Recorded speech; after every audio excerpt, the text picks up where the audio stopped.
मुंबईसह संपूर्ण महाराष्ट्रात उष्णतेचा कडाका वाढत असून तापमानाने 40 अंश सेल्सिअसचा टप्पा ओलांडलाय। त्यामुळे नागरिक अक्षरशः हैराण झालेले आहेत।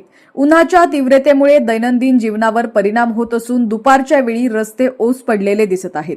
दुसरीकडे राज्यातील काही भागांमध्ये मात्र विजांच्या कडकडाटासह वादळी वारे, पाऊस आणि गारपीट होत असल्याचं चित्र आहे। या बदलत्या हवामानामुळे नागरिकांमध्ये चिंतेचं वातावरण निर्माण झालंय।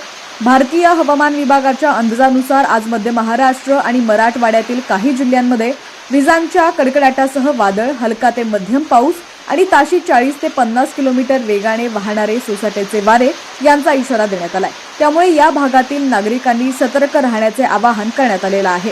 पुणे, कोल्हापूर, सातारा, सांगली, सोलापूर, नांदेड, लातूर आणि धाराशिव या जिल्ह्यांमध्ये काही ठिकाणी रिमझिम पाऊस तर काही भागात वादळी वाऱ्यासह पावसाची शक्यता आहे। त्यामुळे येलो अलर्ट देण्यात आलेला असून पुढील 48 तास महत्त्वाचे आहे। विशेषतः घाट परिसरात हवामान अधिक बदलत राहण्याची शक्यता असल्याने पर्यटकांनीही काळजी घेण्याचं आवश्यक आहे। दरम्यान विदर्भातील अकोला, अमरावती, चंद्रपूर आणि वर्धा या जिल्ह्यांमध्ये उष्णतेची लाट कायम राहण्याचा अंदाज आहे।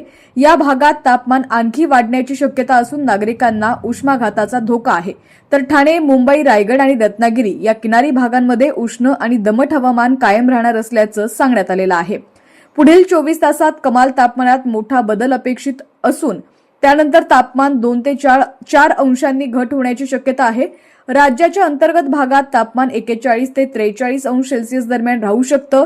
किमान तापमानातही पुढील 4 ते 5 दिवसात विशेष बदल होणार नसल्याचं हवामान विभागानं स्पष्ट केलंय। दरम्यान तज्ज्ञांनी नागरिकांना उष्णतेपासून बचावासाठी दुपारी घराबाहेर पडणं टाळावं, पुरेसं पाणी पिण्याचा सल्ला दिलाय। बदलत्या हवामानामुळे आरोग्याची विशेष काळजी घेणं गरजेचं असल्याचंही त्यांनी नमूद केलंय।